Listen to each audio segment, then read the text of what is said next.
Hey guys, I just got back from skiing. I went to Gross Mountain. If you don't know where that is, it's in Vancouver. And anyways, I've just decided I'm going to do a remake of my last video, which was the devastating earthquake that hit Japan. And the reason for that is because it was really late at night and I couldn't really talk that loud because my brothers were sleeping upstairs. And so anyways, I'm making a new one now, and it's going to be the same.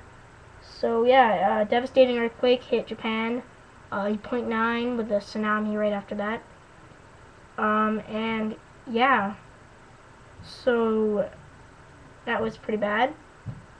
Anyways, and if you would really, or if you have some money, you can donate to the Red Cross.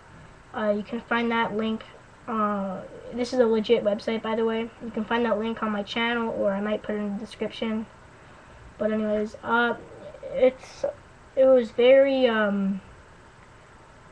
bad because 2 nuclear plants, I believe, blew up. I might be wrong.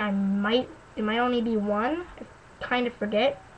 But a nuclear plant blew up, and I think it was 25,000 confirmed dead, and over 10,000 injured from the earthquake. And there is live footage on YouTube if you'd like to go check that out. Just look it up. I'm not going to put it in the description because, if you guys want to.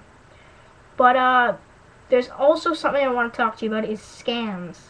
Okay, so I think it was, when that devastating earthquake hit Haiti, what actually happened is there were so many scams on that like, people would put scams on the internet, and they'd be like, okay, we'll donate to this website when it's not a legit website.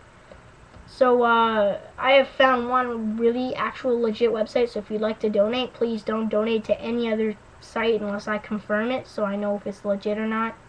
But it's called theredcross.com, and a link, like I told you just before, is on my channel, or it might be in the description. So yeah, that's basically it. 8.9 earthquake with a tsunami right after that. Everything destroyed almost, and yeah. So please rate, comment, and subscribe, and I'll be sure to come up with more updates and news about what's going on in our world. Alright, peace out guys, bye.